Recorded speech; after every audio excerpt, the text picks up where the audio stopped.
예, 반갑습니다.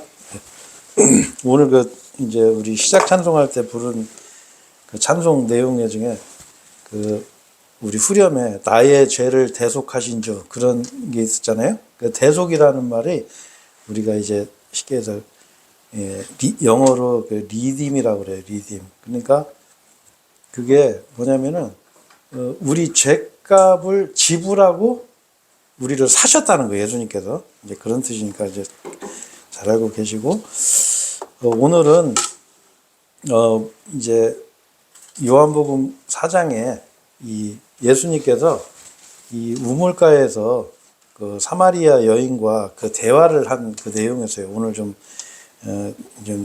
우리가 성경도 좀 이렇게 길게 읽었죠. 근데 여기에서 보면은 예수님께서 이 우물가 여인과 대화를 하면서 굉장히 많은 진리와 그리고 교훈을 우리에게 주시거든요. 그래서 오늘은 이걸 통해서 하나님께서 우리에게 주시고자 하는 그 진리와 그 교훈들을 오늘 한번 돌아보겠습니다. 먼저 우리가 이제 이게 내용이 좀 길 수가 있기 때문에 좀 길면은 제가 그냥 오늘 이렇게 나눠서 할 거예요. 다음 주까지 1, 2편 나눠서. 그래서 먼저 이 대화 내용을 우리가 이해하기 위해서는 먼저 요한복음이 왜 기록됐는지 그걸 아는 게 중요해요. 왜냐하면 요한복음은 복음서가 우리가 4개가 있어요. 마태, 마가, 누가, 요한복음이 있어요. 근데 우리가 마태, 마가, 누가복음은 이걸 공간복음이라고 그래요. 공간복음이라는 거 뭐냐면 비슷한 관점에서 이걸 기록을 했어요. 근데 요한복음은 이 3개 복음하고 조금 달라요. 왜 그러냐면 요한복음은 가장 마지막에 기록된 복음서예요. 오히려 서신서보다도 더 나중에 기록됐다고 그러거든요. 그래서 요한복음의 기록이 목적이 요한복음 20장 31절에 보면 기록이 되어 있거든요. 그거 한번 보시죠. 요한복음 20장 31절. 거기 요한복음 4장은 책갈피로 이렇게 껴놓으세요. 계속 찾아야 되니까. 네. 요한복음 20장 31절. 제가 이거 읽을게요. 자, 그러나 이것들이 기록된 것은 너희로 하여금 예수님께서 그리스도이시며, 여기 잘 보세요. 그리스도. 하나님의 아들이심을 믿게 하려 함이요. 하나님의 아들. 너희가 믿음으로써 그분의 이름을 통하여 생명을 얻게 하려 함이라. 바로 요한복음의 기록 목적이 바로 그거예요. 뭐냐면 이 예수님께서 그리스도라는 거죠. 그리스도. 그리스도라는 거는 뭐예요? 메시아. 기름 부음 받은 자. 그러니까 선택되신 유일한 분이라는 거예요. 그리스도. 이 부분은 이제 요 후반부에 가서 이제 제가 다시 한번 설명을 할게요. 그 다음에 하나님의 아들. 하나님의 아들이라는 말은 뭐냐면 바로 이분이 하나님이라는 거예요. 하나님. 그리고 그분을 믿음으로써 우리가 뭐를 해요? 생명을 얻게 하려 합니다. 이렇게 이제 이 기록 목적이 바로 요한복음의 기록 목적이 바로 이거예요. 그래서 먼저 우리가 이 기록 목적을 알고 이제 들어가 보죠. 자, 1절에 보시면 이제 4장 다시 이제 1절부터 제가 이제 볼게요. 그러므로 예수님께서 요한보다 제자들을 더 많이 삼으셨으며 그들에게 침례를 주셨다고 바리새파 사람들이 들은 것을 주께서 아셨을 때 2절에 보면 이제 비록 예수님께서 친히 침례를 주신 것이 아니요 다만 그분의 제자들이 준 것이지만 그분께서 유대를 떠나 다시금 갈릴리로 출발하셨더라. 자, 여기 1절에 보면은 여기 좀 재밌는 말이 있어요. 뭐냐면 예수님께서 침례자 요한보다 제자들을 많이 삼으셨어요. 그리고 그 침례를 주셨어요. 예수님 제자들이 준 거죠. 근데 여기서 이제 중요하게 봐야 될 건 뭐냐면 오히려 그 침례자 요한은 그 당시에 그 유대인들이 전부 다 이 사람은 그 예언자로 그렇게 알고 있었거든요. 그런데 이 사람보다 예수님 예수님한테 사람들이 더 많이 몰리는 거예요. 근데 여기 보시면은 그 사실을 바리새파 사람들이 들은 것을, 그러니까 바리새파 사람들이 이 사실을 아는 거예요. 알았으니까 예수님께서 어떻게 해요? 거기를 떠나셔요. 이게 왜 그러냐면 우리가 이제 성경에 보면은 마가복음 15장 10절에 보면은 이는 수석 제사장들이 그분을 시기하여 넘겨주었음을 그가 알았기 때문이라. 시기. 그러니까 이 바리새파 사람들이 예수님을 시기하는 거예요. 그러니까 이제 우리가 보면은 좀 이해가 안 되죠. 아, 예수님이 침례자 요한보다 더 많은 제자를 삼으셨다는 거를 그들이 들었을 때 이 사람들이 시기를 하는 거예요. 그런데 우리가 이제 보시면은 요한복음 전장 한번 보시죠. 3장 30절 한번 보세요. 3장 30절 보면은 여기 보면은 침례자 요한은 이 사실을 들었을 때 어떤 반응을 보이죠? 여기 보면 그분은 29절에 보면 이러네. 그러므로 나의 이런 즐거움이 실현되었도다. 여기 보면 제가 이거 읽어볼게요. 신부를 얻는 자는 신랑이라. 그러나 서서 그의 말을 듣는 신랑의 친구는 신랑의 목소리를 하여 대단히 크게 기뻐하는도다. 그러므로 나의 이런 즐거움이 실현되었도다. 하면서 30절에 그분은 융성해야만 하나 나는 쇠퇴해야만 하느니라. 하면서 이 침례자 요한은 오히려 기뻐해요. 아, 이제 내가 할 일은 다 했다. 나는 이제 예수님을 증거하고 했으니까 나는 그분은 융성해져야 되고 나는 이제 쇠퇴해야만 한다라고 하면서 기뻐요. 자기 즐거움이 실현되었다 하면서 기뻐하죠. 근데 우리가 이제 여기서도 우리가 이제 교훈을 얻을 수가 있어요. 왜 그러냐면 우리가 이제 사람들이 우리가 지금도 마찬가지예요.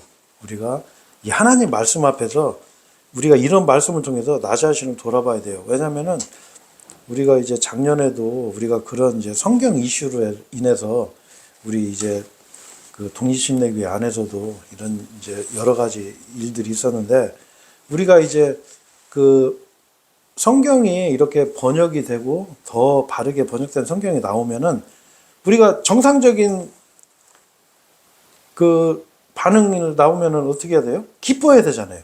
즐거워야 되고, 야, 더 정확한 하나님 말씀이 나왔구나 해서 우리가 더 성경을 보고, 우리가 그걸 가지고 기뻐하고, 이 말씀 가지고 우리가 복음을 선포하고, 이런 생각을 해야 되는데, 이 보면은 시기하는 사람들이 있거든요. 그래서 성경에도 보면은 그 바리새파 사람들이 예수님을 시기하고 결국에는 시기 때문에 예수님을 죽이게 돼요. 그런 사건이 있어요. 그래서 이것도 우리가 좀 돌아봐야 돼요. 우리가 어떤 경우에서든지 우리가 그 복음이 선포되고 하나님 말씀이 이렇게 전해지는 걸 봤을 때 그게 꼭 우리와 연관이 없는 사람이 그런 걸 했을 때 기뻐하고 우리가 그 같이 도와주고 즐거워해야죠. 그게 정상이죠. 자, 그리고 여기 보면 이제 3절 다시 4장으로 가죠. 4장 보면 3절에 보면 그분께서 유대를 떠나 다시금 갈릴리로 출발하셨더라. 그런데 그분께서 반드시 사마리아를 가로질러 가야 할 필요가 있었더라. 이 3절 4절 보면은 예수님께서 바로 유대에 계시다가 갈릴리로 가게 되죠. 갈릴리. 근데 갈릴리로 가게 되는데 중간에 이 유대는 남쪽에 있고 갈릴리는 저 북쪽에 있어요. 근데 중간에 그 거쳐가야 되는 게 바로 사마리아예요. 사마리아. 근데 이게 재밌는 게 뭐냐면 이 갈릴리는 우리가 마태복음 4장 15절에 보면은 이방인들의 갈릴리여 해가지고 이 갈릴리가 이방인들하고 이렇게 적경된 지역이에요. 그래서 이 바로 이 복음 전파의 지역과 이게 좀 동일해요. 사도행전 1장 8절에 보면은 너희가 성령을 받아 권능을 받고 온 예루살렘과 온 유다와 사마리아와 땅끝까지 이르러 이렇게 내 증인이 되리라 이랬거든요. 그거 참고하시면 되고 그 다음에 여기에서 이제 예수님이 이제 그래서 사마리아를 지나게 돼요. 근데 사마리아를 지나게 되는데 여기서 이제 수칼이라고 하는 도시에 도착하는데 여기에 야곱이 자기 아들 요셉에게 준 한 필지의 경지에 가깝더라. 이때 야곱의 우물이 거기 있었더라. 그러므로 자신의 여정으로 지치신 예수님께서는 우물 위에 그대로 걸터 앉으셨으니 그때가 제6시경이었더라. 여기 보면은 야곱의 우물이 나오는데 이 야곱의 우물이 실제로 지금도 있어요. 이게 이제 1826년도에 이게 이제 발견이 됐거든요. 발견이 됐고 지금도 있어요. 근데 이 우물에 예수님께서 걸터 앉으셨는데 그때가 육시경이에요. 육시경. 육시경이라는 건 우리나라 시간으로는 12시 정오. 12시 그러니까 12시 정오면은 좀 아무래도 좀 이렇게 한산할 때죠. 왜냐하면 사람들이 물 길러 주로 아침에 올 거 아니에요. 그죠? 밥하고 해야 되니까. 그때 이제 앉으셨는데 거기에서 이제 무슨 일이 생기냐면 바로 이 사마리아 이 여자와 예수님께서 대화를 하게 돼요. 여기서 7절 한번 보시죠. 7절에 보면 어떤 사마리아 여자가 물을 기르러 오셨는데 예수님께서 그녀에게 말씀하시기를 나에게 마실 물을 달라 이렇게 말씀하세요. 근데 여기 이제 예수님께서 어떤 여자가 물을 기르러 오니까 이렇게 말씀하신 거예요. 나에게 마실 물을 달라 이렇게 말씀하시는데 우리가 이제 성경에 보면은 예수님께서 이 마실 물을 달라라고 얘기를 하는 게 딱 2번이 나와요. 언제냐면 어디에 나오냐면 요한복음 19장 28절에 보면 예수님께서 십자가에서 죽으실 때 내가 목마르다 이렇게 말씀하세요. 그때 한 번 하고 여기에 한 번 나오거든요.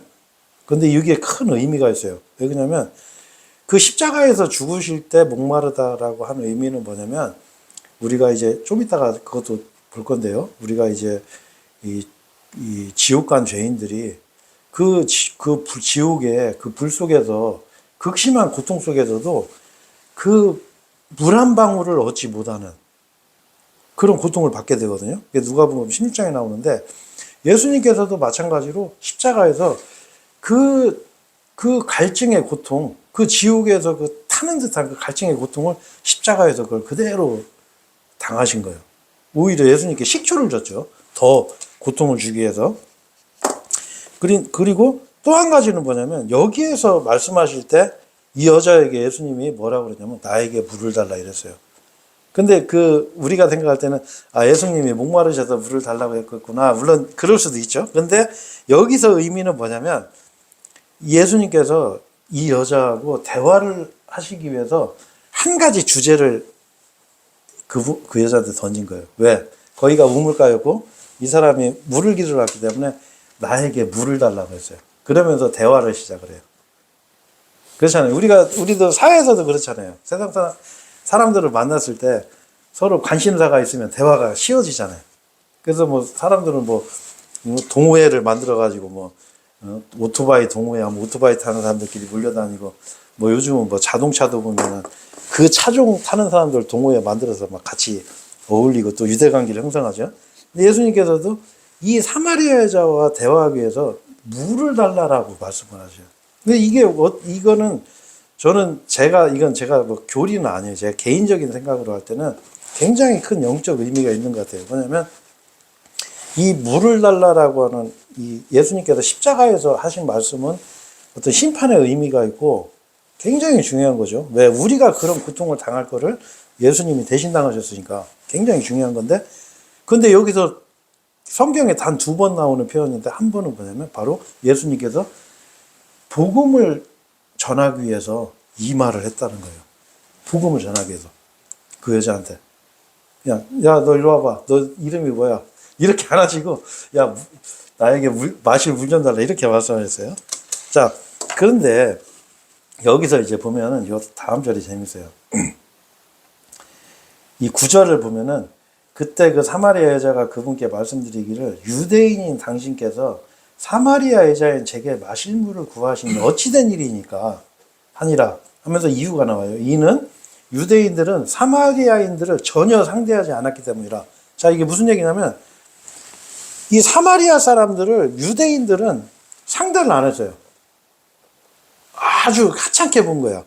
비주류, 이제 우리 쉽게 해서 어떤 그 굉장히 어떤 경멸하는 대상으로 거들떠보지도 않은 그런 사람이었어요. 근데 이 여자가 그런 말을 하는 거예요. 아니, 당신은 유대인인데 당신들은 우리 사마리아인들하고 상대도 하지 않는데 왜 나한테 물을 달라고 하냐, 이런 말을 하거든요. 그러니까 우리가 이제 여기서 이제 우리가 좀 사마리아에 대한 어떤 좀 이해를 해야 돼요. 뭐냐면 왜 사마리아인들을, 왜 유대인들이 이렇게 경멸하고 아주 그냥, 예? 쉽게 해서 이제 뭐 개 취급하다시피 이방인 취급을 했거든요. 왜 그러냐면 요거는 그냥 제가 뭐 길게 설명하면 시간이 너무 많이 걸리니까 그 열왕기 하 17장 24절 이하로 보면은, 아니 그건 안 보셔도 돼요. 이 사마리아 역사에 대해서 나와요. 거기에 보면은 이 BC 722년에 이 아시리아 왕이 사마리아를 점령을 해요. 점령을 해가지고 그때 무엇을 하냐면 이주 정책을 하는 거야. 사마리아 사람들을 끌고 가고 또 이방 민족들을 사마리아에다 정착을 시켜요. 그래가지고 이 사람들이 거기서 살게 만들어가지고 이 사람들이 쉽게 해서 이 혼혈족이 된 거예요. 혼혈족. 그러니까 유대인들 입장에서 볼 때는 저 이방인들 개들하고 섞였네 해가지고 아주 하찮고 우습게 보는 데거든요. 그런데 우리가 여기서 우리가 이걸 한번 생각할 수가 있어요. 뭐냐면 우리가 세상 사람들이 보는 그 하찮고 경멸하고 심지어 개같이 생각하는 그런 사람을 예수님께서는 어떻게 해요? 말을 거시는 거예요. 자, 우리 요 전장, 요 지금 4장 말고 3장에 보시면, 그냥 이것도 제가 설명할게요. 안 보셔도 돼요. 이 니고데모라고 하는 사람이 예수님을 찾아오세요. 그것도 밤에. 여기 밤에 이제 이 사람이 예수님을 찾아와요. 밤에 왜 찾아왔겠어요? 남들 눈이 두려우니까 밤에 아무도 모르게 찾아온 거예요. 그런데 예수님께서 그 사람에게 딱 뭐라고 하냐면 아주 그냥 매정하게 얘기하세요. 진실로 진실로 내가 너에게 말하노니 사람이 다시 태어나지 않으면 그는 하나님의 왕국을 볼 수 없느니라.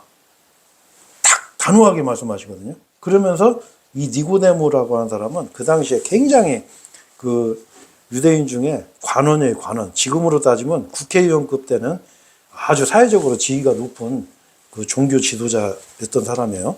그런데 이 사람한테는 예수님이 굉장히 질책하세요. 그러면서 네가 이스라엘 선생으로 이런 것도 모르느냐 하면서 막 질책하시면서 막 대화를 하시는데, 그런데 놀랍게도 이 사장에서 그 세상 사람들이, 그 유대인들이 아주 그 경멸하고 아주 그냥 하찮게 여기는 그런 여자한테는 예수님께서 어떻게 해요? 아주 친절하게 대화를 시작하시는 거예요. 우리가 이런 거 보면은 이 성경의 근본 하나님께서 보시는 인간의 그 모습을 우리가 여기서 알 수가 있어요. 하나님께서는, 자, 우리가 이제 먼저 예수님은 성경에 보면, 자, 한번 마가복음 한번 보시죠. 마가복음 2장 한번 보세요. 마가복음 2장 17절.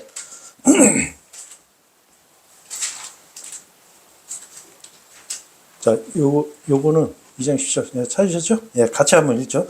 예수님께서 그것을 들으셨을 때 친히 그들에게 말씀하시기를 온전한 자들에게는 의사가 전혀 필요 없으나 병든 자들은 필요하니라. 나는 의인을 부르러 온 것이 아니요 다만 죄인들을 불러 회개에 이르게 하려고 왔노라 하셨느니라. 이렇게 말씀하시죠. 자, 이게 무슨 얘기냐면 예수님께서 이게 직접 하신 말씀이에요. 뭐냐면, 아니 상식적으로 그렇잖아요. 아니 온전한 자에게는 의사가 뭔 필요가 있어요. 그렇잖아요. 저도 지금까지 병원 문턱을 거의 가본 적이 없어요. 어려서 저기 다리에 뭐 찔려가지고 그거 수술 한번 받아본 적은 있는데 아파서 병원 가본 적은 진짜 제 기억에 거의 없어요. 그러니까 의사가 사실 필요가 없는 거야. 그리고 뭐 하다못해 보험료 내는 것도 뭐 어떤 때는 아깝다 들고 막 하거든요. 근데 병든 사람은 누가 필요하죠? 의사가 필요한 거예요. 자, 근데 예수님께서는 의로운 자를 부르러 오신 게 아니었어요. 이 얘기는 무슨 얘기냐면 예수님께서는 의로운 사람을 싫어한다라는 말이 아니에요. 이거는 뭐냐면 자신이 의롭다고 생각하는 사람들, 내가 하나님 앞에서 의롭다고 생각하는 사람들, 예수님은 그런 사람을 만나러 오신 게 아니라는 말이에요. 우리가 성경에 보면은 사람은 뭐라고 되어 있어요? 의인은 없나니 한 사람도 없도다. 그리고 우리가 복음, 이 거리 설교할 때 가장 많이 하는 말씀이 이거예요. 모든 사람이 죄를 범하였으므로 하나님의 영광에 이르지 못하더니, 이 사람은 자기 자신의 의로는 절대 하나님 앞에 갈 수가 없어요. 무슨 의인은 없는 거예요, 한 명도. 여러분 한번 생각해 보세요. 자기 자신을 돌아보세요. 내가 과연 하나님 앞에 가서 저 죄 없습니다, 저 무죄입니다, 이런 말 할 자신 있어요? 못해요. 절대 불가능해. 하나님 앞에 가면 그 최후의 심판석에 가면 어떻게? 내가 평생 지은 죄가 기록된 책이 있어요. 그 책 딱 떠들어서 너 몇 년, 몇 월, 며칠 너 이런 죄 졌지 했을 때 아닙니다. 저 죄진 적 없습니다. 저는 무죄입니다. 이 소리를 누가 할 수 있냐고. 자, 그런데 사람들은 어떻게 해? 자기를 경건하게 포장하는 거예요. 그래서 우리가 놀라운 게 하나 있어요. 우리가 마태복음에 보면 그 종교 지도자들, 바리새인들이 하나님께서 뭐래요? 2배 더 중한 벌을 받으리라 이랬거든요. 근데 그 벌 받는 이유가 뭐냐면 뭐 사람 죽이고 뭐 간음하고 뭐 사기치고 이런 게 아니에요. 죄명이 2가지예요. 참 이해가 안 되죠. 뭐냐? 첫 번째로 뭐냐면 과부들의 집을 삼켜요. 과부들의 집. 지금도 그러잖아요. 지금도 보면은 유명한 목사들이 막 뭐 1000만 명 회원을 모으니 막 무슨 사업도 하고 막 헌금 돈이 지금 얼마 필요하니까 얼마 헌금 이번에 좀 확실하게 하라고 막 이런 말도 하고 그러죠. 이 종교 지도자들이 어떻게 과부들의 집을 삼키는 거예요. 그 다음에 2번째로 죄명이 뭐냐? 경건하게 오래 기도하는 거예요. 그게 무슨 죄냐고. 근데 하나님이 보실 때는 그게 너무나 큰 죄이신 거예요. 그러니까 2배나 더 큰 벌을 받는다고 그랬거든요. 그래서 이게 하나님 앞에 갈 때는, 예수님 앞에 가려면 첫 번째로 뭐냐면 내가 죄인임을 시인해야 돼. 주님, 저 죄인 맞습니다. 내 힘으로는 절대 저는 천국 못 갑니다. 그리고 주님이 저를 지금 당장 지옥에 던져넣어도 저는 할 말 없습니다. 내가 사실 죄진 게 맞습니다. 이게 바로 예수님이 찾는 사람이에요. 그런데 이 의인들은, 자칭 의인들은 그렇지 않거든요. 자기가 의롭다고 자기 행위로 하나님 앞에 나가는 거예요. 그게 이제 하나님 그런 사람을 원하지 않으세요. 우리가 여기 마태복음 다시 한번 보죠. 마태복음, 마가복음 전에가 마태복음이에요. 마태복음 21장 한번 보세요. 여기 보면 아주 재미있는 말씀이 나와요. 마태복음 21장 28절부터 31절까지 요거는 같이 한번 읽어보죠. 그러나 너희는 아직 안 찾으셨어요?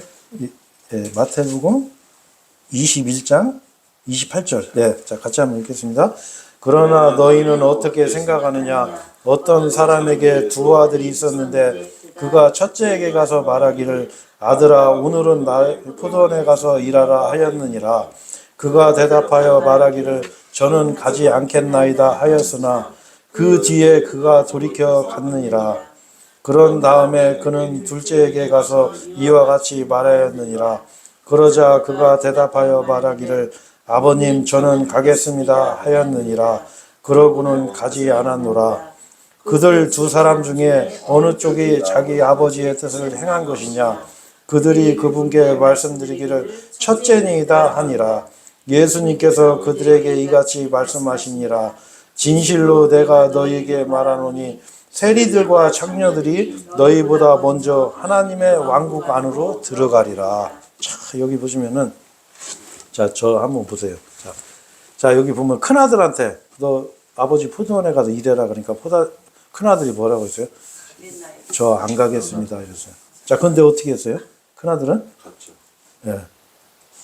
근데 돌이켜서 갔어요. 자, 근데 둘째 아들은 어떻게 해요? 가겠습니다 하고 안 갔어. 물론 예수님이 이거는 이스라엘 민족을 비유를 해서 얘기한 거예요. 자, 이스라엘 민족은 어떻게 해요? 말로는 하나님을 믿는다고는 하지만 경건한 어떤 모양은 있었는데 실제 마음은 하나님으로부터 떠나 있었어요. 자, 근데 어떻게 해요? 그 말 안 들은 큰아들 안 가겠습니다 했는데 결국엔 어떻게 해요?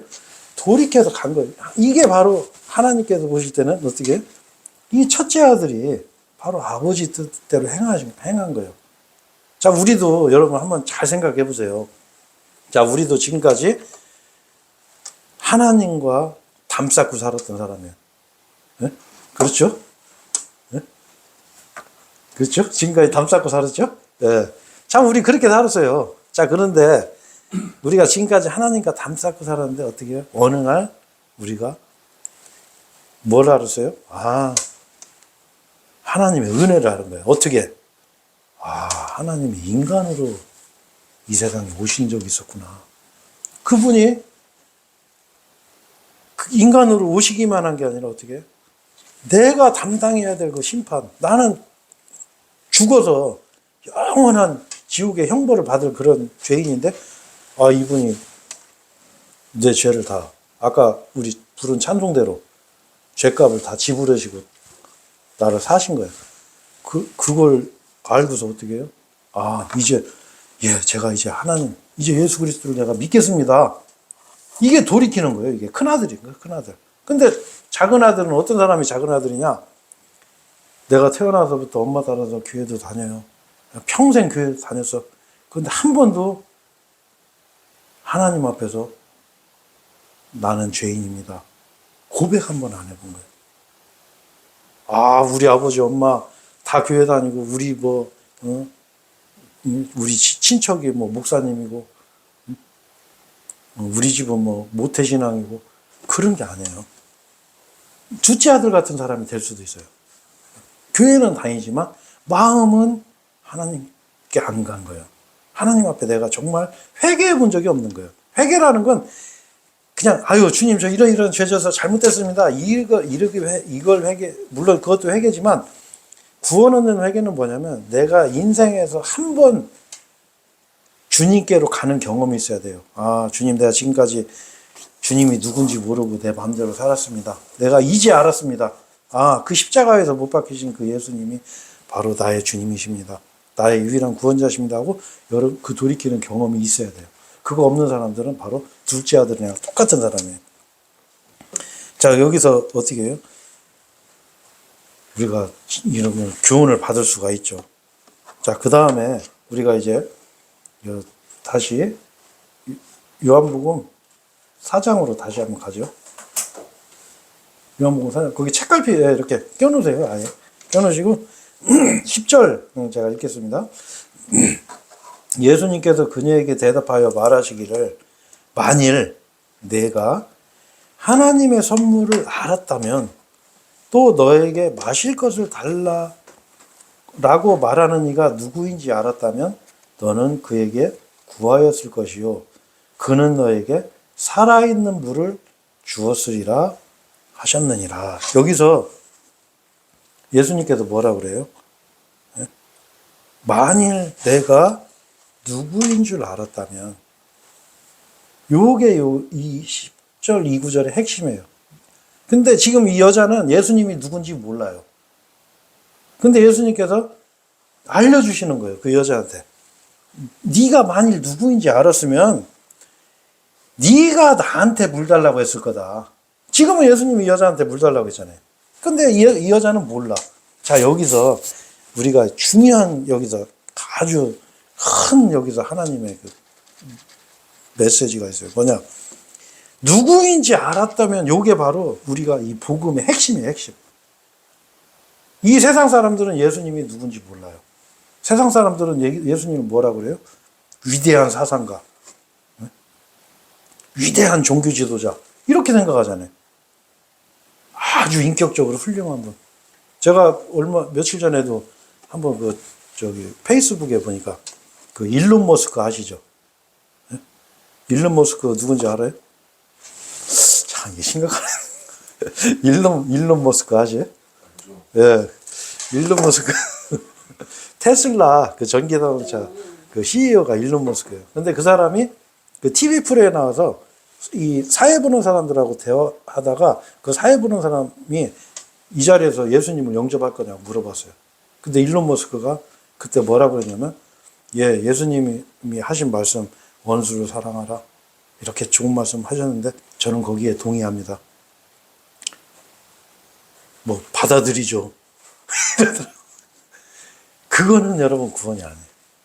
구원이라는 건 뭐냐면 바로 요 핵심. 내가 누구인지 알았다면 예수님이 누구인지 알아야 돼요. 왜? 이분에 대한 우리가 누구인지 정확히 알아야 우리가 이분의 신뢰를 하고 이분을 믿을 수가 있는 거예요. 그렇죠? 근데 예수님은 그럼 누구시냐?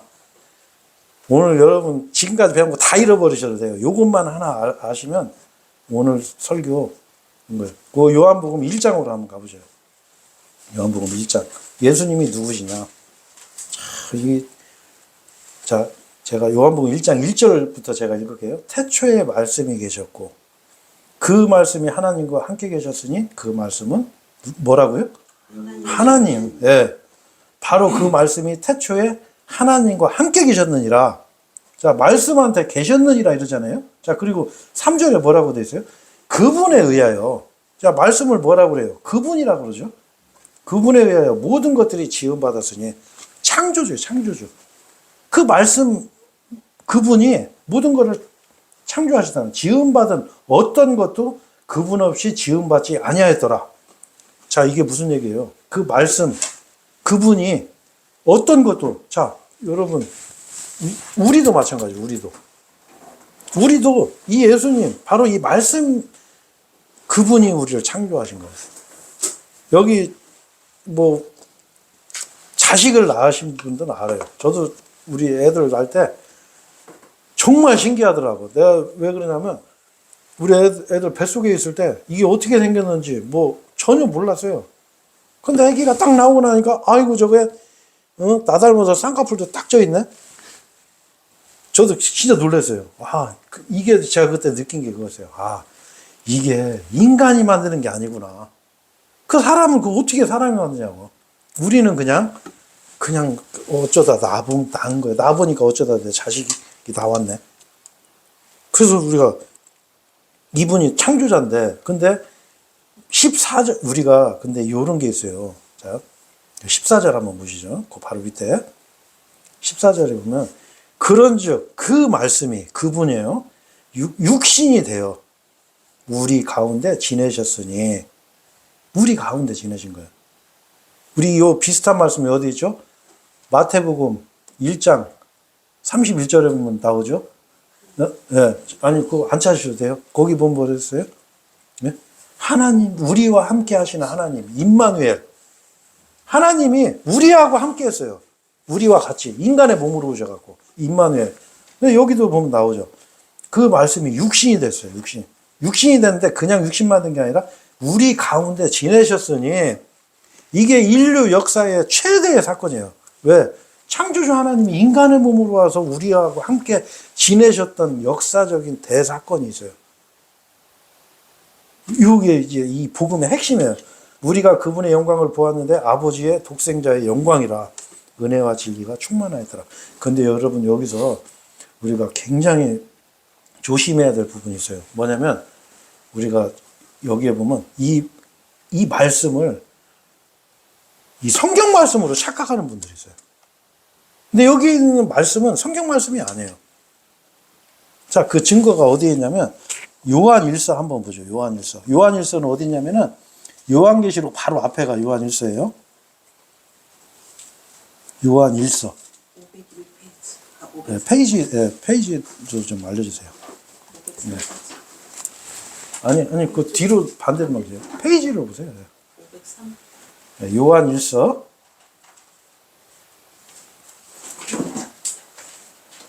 요한계시록 바로 앞에. 예. 아무래도 좀 성경 찾는 게 좀, 근데 이게 자꾸 이렇게 찾다 보면은 이게 훈련이 돼서 이것도 훈련이에요. 이 성경 찾는 것도 여러분 훈련하셔야 돼요. 자, 제가 읽어 드릴게요. 시작부터 계셨던 것, 곧 우리가 들었고, 우리가 눈으로 목격하였고, 우리가 눈여겨보았고, 우리의 손이 만져보았던 생명의 말씀에 관해서라. 자, 이 생명의 말씀은 어떻게 해요? 우리가 눈으로 봤고, 눈여겨봤고, 손으로 만져봤다는 거예요. 생명의 말씀을. 자, 2절에 보면 이는 그 생명이 명백하게 나타났고, 우리가 그것을 목격하였기 때문이니, 명백하게 나타난 거예요. 그 생명의 말씀이 아버지와 함께 있었고 우리에게 명백하게 나타나신 그 영생을 여기서 뭐예요? 그 말씀을 생명이라고 그러고 또 뭐라고 그래요? 영생이라고 그래요. 자, 그 다음에 요한계시록 다시 한번 보죠. 요한계시록. 네. 요한계시록은 그 요한일서 다음. 네. 19장. 여기 보면은 이 말씀이 누군지 명확하게 나와요. 요한계시록 19장.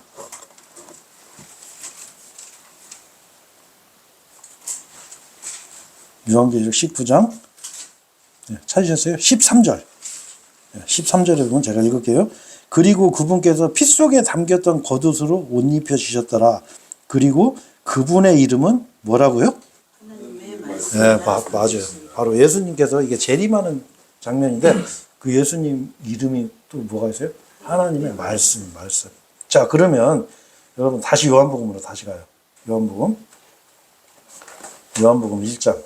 아까 1장에 보면 근데 이제 우리가 이 말씀을 오해하다 보면 어떻게 하냐면 이렇게 믿는 사람들이 있어요. 뭐냐? 말씀으로 그냥 그냥 말씀이라는 존재로 있다가 14절에 말씀이 육신으로 됐다라고 하니까 어떻게 해요? 그때 예수님이 탄생했나 보다. 만들어졌나 보다. 이렇게 믿는 사람들이 있어요. 그거를 우리는 뭐라고 하냐면, 물론 이제 우리가 신학적인 용어 여러 가지가 있지만, 그냥 쉽게 얘기해서 그냥 그걸 이단이라고 해요, 이단. 네. 그게 이단이에요. 그건 절대 용서 못 받는 이단이에요. 왜? 이 말씀 하나님, 예수님이 인간으로 오시기 전에 예수님의 이름이에요, 이름. 근데 이분을 갖다가 말씀이 육신이 됐다고 그러니까 뭐라 그래요? 말씀으로 이 단어로 존재하시던 분이 인격체로 만들어졌다. 이렇게 예수님이 창조됐다고 주장하는 그 이단들이 있어요. 그 대표적인 요즘 보면 아주 유명한 그 가수 복음 전한다고 그런 사람들이 어떻게 해요? 심지어 복음주의 교단에까지 들어와 있는 거예요. 그런 거를 무비판적으로 듣고 이러고 있어요. 이거는 제가 분명히 말씀드립니다. 이건 지옥 갑니다. 이 복음의 핵심이 바로 예수 그리스도이시기 때문에. 그래서 오늘 이 예수님과 이 사마리아 이 여인과 대화 중에서 우리가 이제 이걸 한번 다시 한번 제가 짚어봤어요. 이 말씀은 바로 뭐냐면 바로 예수님의 인간으로 오시기 전에 예수님의 이름. 말씀 하나님. 네. 자, 그 다음에 잠깐만요. 요게 또 어디에 또 이렇게 나오나? 잠깐만.